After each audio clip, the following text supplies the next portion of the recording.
Today's episode of the GoldCast is sponsored by the preview, the matchup, the game that the entire NFL, that all the analysts, all the haters, all the doubters have asked for is here. Everyone wanted to see a test, right, Ray? When these teams win other weeks, these teams are good. But then when they lose to us, it's because they're not that good. The 49ers need a test. Well, here's the test. The NFC champions from last year, went to the Super Bowl. We are going into LA to face them. I can't think of a bigger test. Sean McVay, the protege of Kyle Shanahan. And this episode here is dedicated to the preview of that game. But before we do that, Raymond, why don't you let them know, where can they find us? You can like us on Facebook.com/TheGoldCast, and you can also follow us on Twitter at @the_Goldcast, and you can also subscribe to us via iTunes, YouTube, and Stitcher, all under the same moniker of The Goldcast. Be sure to like, subscribe, and comment, because we do engage you, the audience, and we very much enjoy that. And if you say something really clever, you will be featured on the GoldCast. Yeah. Now, Raymond, where can they find you? You can find me on Twitter at Ray Solis and on Instagram at Ray Solis1. And you can find me on Instagram at Rudy Solis 3 and Twitter at Rudy Solis 3RD. All right, enough waiting, enough pandering. Let's get into it. Your professor of fanalism is here. The greatest fanalist in the game, Raymond Solis, is here. Class is in session. Let's go. San Francisco, are you ready? This is the GoldCast. Boom! Welcome to another edition of the GoldCast. We are the voice of the Bay. I'm your host, Rudy Solis III, and with me is my brother, my co-host, Raymond Solis the first, baby. Boom! All right, Raymond, let's not waste any time. This is the game. The last time the 49ers won 5 games in a row was at the end of the 2017 season when Jimmy G made his debut. And now here we are on the cusp. For the first season that he's healthy, we're on the cusp of possibly winning 5 in a row again. Let's talk about this matchup, Raymond. Give the people your thoughts, the greatest fanalist in the game. Give them your thoughts on this matchup coming this Sunday here in Los Angeles. Well, it's a division game, so it's a huge deal. The Rams have lost 2 straight. They've never lost 3 straight under the Sean McVay regime. They never lost 2 straight under the Sean McVay regime. So, new territory for them. And, as it goes down with all of the matchup analysis that we do here on the GoldCast, to me it always boils down to the matchups, starting with the line of scrimmage. And starting with health, too. Right now, we have a disadvantage on offense. Kyle Juszczyk, our key blocking component in the run game, is out for the next month. And we also lost Mike McGlinchey, our starting right tackle, who was complimenting Joe Staley at the time. So Daniel Brunskill steps in. He's the next man up. He will be taking over. Now, I will say that Justin School has filled in nicely, and I feel pretty confident about him going forward. He's faced some pretty good players. He will face, even better players. Each week will be a little bit more challenging right now, so it's not going to get any easier for him, but so far he's answered the call beautifully outside of a couple penalties. But the counterbalance here is that this defense of the Rams is not doing too well either. We know that Clay Matthews is out with a jaw injury, bitching about the personal foul penalty on roughing the passer. We know that Todd Gurley on the offensive side is nursing a quadricep that he sustained in the last Thursday night's game that, to the team's surprise, is still lingering, which is not good. We know that he's got, I think he's got tendonitis in his knee or something like that. that he's been bugging him.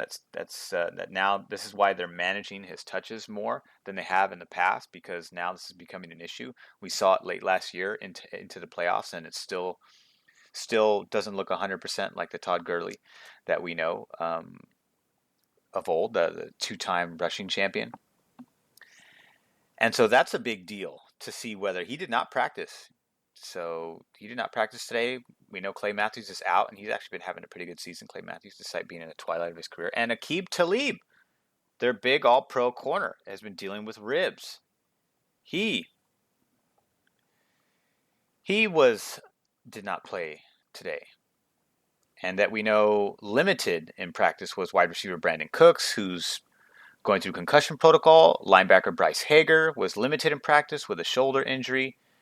And we have the other linebacker, Natrez Patrick, who's dealing with a hamstring. And the safety Taylor Rapp with an ankle. So a lot of guys, a lot of key components, not 100%. D Ford was limited in practice, as he's been throughout the week, just to preserve his health. Not that nothing's wrong with him. He's had a great season so far. But he's in line to play. No issues there. And so offensively, even though we're missing some components, we've got a banged up Rams defense that is missing a couple of components there in the linebacking core. We don't know if these linebackers will. I'm assuming that Hager and Patrick will play. I know they will play. I don't know about Rapp and the ankle. That might be game time decision. I don't know the extent of these injuries. Brandon Cooks will have to pass a final protocol in order to be cleared to play. Todd Gurley will, to me, I think that's a game time decision based on what we're seeing now. If he doesn't practice tomorrow, it's a game time decision. If he practices tomorrow in limited capacity, then he'll probably be bumped up to like questionable, I would presume, based on how the questionable status gets thrown around on players when they're not practicing and they're not 100%. So to me, that's where the matchup is going to lie now. I think so. In other words, you're still going to have some pass rushers to deal with on the defensive line. But if we can get the ball out really quickly and, of course, establish the run like we have with 2 tight end sets and just using the tight ends more so in Juszczyk's role, then I feel like we're not really going to be skipping too much of a beat. And, Kittle even said himself that, we're missing some tackles and our fullback, but I think we're ready for this more mentally than we have been in the past. I think to me, based on the interviews I've seen and what everyone's been preaching this week, that the mindset is there. Like no one's losing focus on this Niners team. They've been focused all year. It's led to 4 wins. 3 of those have been decisive blowouts against poor teams, but that's exactly the result you want. You don't want to play down to the level of your opponent, and the Niners have not done that. So this is a chance where we have the opportunity to really not only put the NFL on notice, put the NFC West on notice, and also put the division on notice, and to take a commanding, a definitive lead, not a commanding lead, but a definitive lead, because Seattle's still, 1 game behind with their single loss right now. And they're playing against Cleveland this week. I have a feeling that might go well for them. Or are they playing Cleveland this week? Or yes, I forget. Seattle is. Yes. Yeah. So, and I know that the Rams already played Cleveland, and that the game wasn't decided by the same margin that our game was decided by. It was not a foregone conclusion that the Rams are going to run away with that one. So, again, more indications on where these 2 teams are at. One team is trending up, another team is trending down. So, to me, when I look again on the line of scrimmage, we are missing some pieces, and that's going to pose a problem for pass rush, but they are also thin in the linebacker and secondary position, so that poses some ideal matchups for us.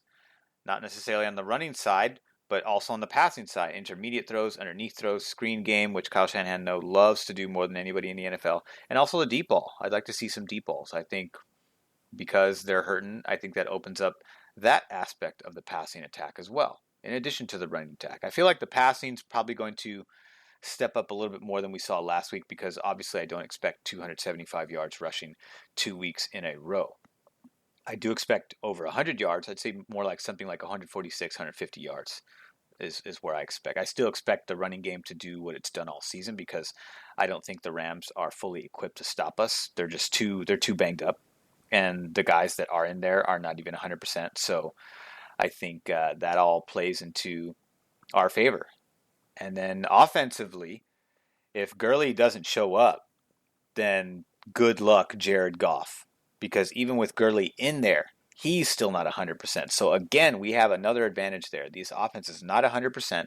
Todd Gurley is not 100%. And the offense facilitates through Todd Gurley. So if you eliminate or limit Todd Gurley, you then now are challenging Jared Goff to beat you with his arm, and he's not that type of quarterback. He is a system quarterback. He is not a take charge. He's not a Drew Brees. He's not a Tom Brady. He's not that guy that will lead you. Yes, he has Pro Bowl under his belt. Yes, he has helped lead that team to the Super Bowl last season. But make no mistake, that was large in part because of the stellar running and screen game by Todd Gurley. You know, the screen passes is the easiest pass to make in the NFL. It is the layup of passes for quarterbacks. So because you just dunk the ball off to your guy, and he does the rest. He's the one that gets upfield, breaks tackles, gets to the first down marker, or, you know, best case scenario, scores. So that's how that works. But right now, this Rams team is coming in limping. Right now, that's what I see. This is a limping team right now, coming in on a team that is hurting, and that's, you know, it's got some issues, you know, on the offensive side. But this defense is completely, with the exception of Witherspoon, is like 100% healthy, and that is not a good thing. I think they're going to be very stout against the Rams, and I think the offense is going to have some moments early in the game where things are going to be tight. But ultimately, I think the Niners just have the advantage. Once again, when I look at the matchups and the injury reports, the Niners just have more advantages in health and in personnel. So this, to me, again, this is another game that favors us, and I think it's kind of glaring. I love it. I don't know what you see, but that's what I see. What I see. Now, Raymond, that's why you are the greatest fanalist in the game. Now, as a professor of fanalism, when I stare across the ocean breeze and gaze out upon from my professor's office, I like to look at the storylines. And this is the thing that I'm very interested in, is the storylines. You have, as I said at the intro, Sean McVay going against his former mentor. You have a team that has not lost 3 games in a row, coming in limping, but still a prideful team, and a team that has had our number for the better part of the last couple years. You have a Kyle Shanahan-led team that is finally, for the first time, in truly executing at the level of potential that we thought this team was capable of. You have a Jimmy G that's healthy. Banged up tackles, banged up Kyle Juszczyk. The loss of those 3 definitely hurts, but you have a coach in Kyle Shanahan who we've seen scheme the hell out of plays with third-string quarterbacks and no names across the board. This is far... Yeah, still puts up 30 points despite the offense missing like half the starters. Exactly. That is not the case right now. You have a defense that is more dialed in, and in my opinion, is arguably the best defense in the league. Right up there with the Patriots and the Green Bay Packers. I'm talking in the same exact realm, not a level below, right in the same realm, and executing at the highest level. I would say even arguably higher than the Packers. But this is a division game. Yeah, it's we are the best in the NFC, and New England is the best in AFC, hands down. I think the only difference is that New England, I think, has scored more points off turnovers, like that the defense itself, not the offense taking over possession and then scoring. I just mean the defense itself has actually scored more, like fumble recoveries and interceptions, that kind of thing. I think that's the only difference between these two. Other than that, they're pretty darn comparable. They're pretty darn comparable. They've also played one more game too. Yes. At this point. Yes. You have Kyle Shanahan bringing this, for the most part, pretty loaded team. The great part is the defense, for the most part, is pretty healthy. As you mentioned, Gurley's out. That offense is a little bit hobbled. They're going to bring Malcolm Brown, and he's going to be placed into the lineup. And I think who hasn't really done much this season. Hasn't done much, but I think he's better than not since week 1, anyways. Yeah, better than he's looked on paper, though. Better than he's looked on paper, and I think he's still a viable option. Well, I'll say this: better than he looked on paper. But if I was a fantasy owner, I wouldn't start him against the 49ers. Yeah. So I mean, his right now his rushing numbers, he's got 26 carries for 114 yards and 2 scores. So he's got his productivity on the ground for the Rams is equivalent to 1 good game. There you go.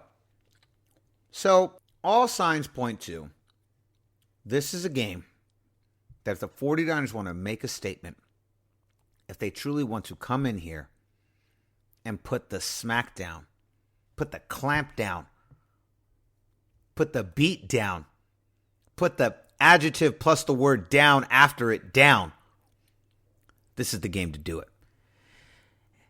And I believe they will. I believe they will. I believe that the 49ers are ready for this test. And you know me, I've been Mr. Cautious the whole year. And this better not bite me in the ass today. I swear to God. This better not bite me in the ass. I'll be so pissed. But I believe the 49ers, as you mentioned, they are psychologically more ready for this test than ever before. And today, this week, we're recording Thursday, October 10th, 8:30 p.m. I am confident that the 49ers can go in and win this game. What about you? I am too. I think score-wise, this will be somewhere similar to the Pittsburgh game. I don't know if it'll be as close as 4 points. I'm thinking more like it'll be about one possession, in a touchdown, like 24-17, something like that. I just feel like it's going to be tight. Some of the components missing does pose a problem for us in regards to their pass rush, but I think that Kyle Shanahan is going to play a quick pass, get the ball out under 2 seconds, take advantage of this hobbled defense underneath, intermediate, deep, like I was saying earlier. So yeah, I think that's the score I was thinking of earlier today. So I think I'm just going to stick with that, 24-17. I don't know what you see. 24-17. Well, the last time I had it 35-31 and against the Browns, and boy was I wrong. Vegas still doesn't trust the 49ers on the road. They have us at 3-point underdogs, but that's still with an over-under 51 total points scored. They still trust the Rams a little bit more at home. Let's look at the numbers, right? This is okay. So this is the part that makes me nervous. Let me play devil's advocate a little bit about it, and then we're gonna wrap this up. It's hard to go 5 in a row. When you have a team as good as the Rams, it's hard to lose 3 in a row. And those are and we're just talking basic numbers, right? It's hard to go 5 in a row of anything in the NFL. 5 wins, 5 losses. That's hard to do in the NFL. Streaks are hard to pull off, and the longer that streak goes, the more susceptible you are to a loss. And the Rams, when you have a team as good as the Rams, it's hard to lose 3 in a row because they are still a very talented team. This team may be a team on the ropes, but that's what makes it dangerous. This is a caged animal. And the 49ers smell blood, and the Rams are fighting for their lives. They're fighting for it because if they lose this game and they go 2 down in the division, 3 in a row, ooh boy, it's going to be real hard to get one of them wild card spots. I'll tell you that. It's going to be real hard. So this has the makings of a Los Angeles Rams desperate win to come back to take this from the jaws of defeat to save their playoff lives. This is all the makings for a team to go, no one believes in us. No one thinks we can do this. We've got to do this right now. We've got to win right here and right now. On the flip side, there's also a lot of people that don't believe in the 49ers. Oh, the 49ers aren't for real. They're not going to be able to beat the Rams. Not going to happen. And so, they've been untested. Shanahan's team hasn't really faced a good team, despite those teams going and performing extremely well on other weeks, but I digress. So this you have 2 teams that, depending on who your side is, nobody believes in. And this game is going to prove it. You say 24-17. I am going to go 27-24 in favor of the 49ers. I believe the 49ers win by 3 in a close one. You see Cooper Kupp go off. I don't think Malcolm Brown is going to be much of a factor. I think they're going to. Yeah, I don't think whoever they put in the backfield behind Jared Goff is not going to be much of help. It's not going to be much, but I'm still going to give them respect. That they are still a very good team. But Sean McVay is merely the student, not the master. All right, Raymond, any final thoughts before we go? That I think we have a very exciting matchup coming up this week that has been the talk of a lot of sports pros on sports programs. They've been talking about how this is their favorite matchup of the week, even though it's not, scheduled in a primetime slot. I don't understand why the Steelers versus the Chargers is sitting at the Sunday Night Football spot when the Niners-Rams is a way bigger game, way more impact. This is ridiculous, but I digress again. Whatever. Well, both those teams are kind of irrelevant this year. So that wasn't the projection going in there. They were thinking, hey, let's put the Steelers, which is one of the golden boys of the NFL. But one of the golden childs of the NFL. The Steelers are in that category. Dallas is in that category. The Niners are in that category. The Patriots are in that category. The Chiefs, as of late, are in that category. Packers are part of that group. But yeah, anyways, it's still. But anyway, yeah, we're going off on a little tangent here. Yeah. It's going to be a great. It's going to have prime time energy. It's going to have a prime time that energy will be that the crowd will help embody what that energy, that prime time energy, and this is going to be a prime time effort by both teams. But when I stack it up, I can't see the Rams. I can't see a way that the Rams win. I mean, strategically, there is a way that they can win. I just don't think that they're in. I don't think they're healthy enough to do what they need to do to win. And the Niners are going to be 5-0 after this week. I love it. I agree. What say you? Let us know in the YouTube comments. What are your predictions? We had some stunningly pretty accurate predictions, at least as far as believing there was going to be a blowout for that Browns game. I want to hear what you guys think. Let us know in the comments. And so concludes another edition of the GoldCast. We are the voice of the Bay. I'm your host, Rudy Solis III, and with me is my brother, my co-host, Raymond Solis I, baby. Boom! We'll see you next time. Same GoldCast time. Same GoldCast channel. This is the GoldCast.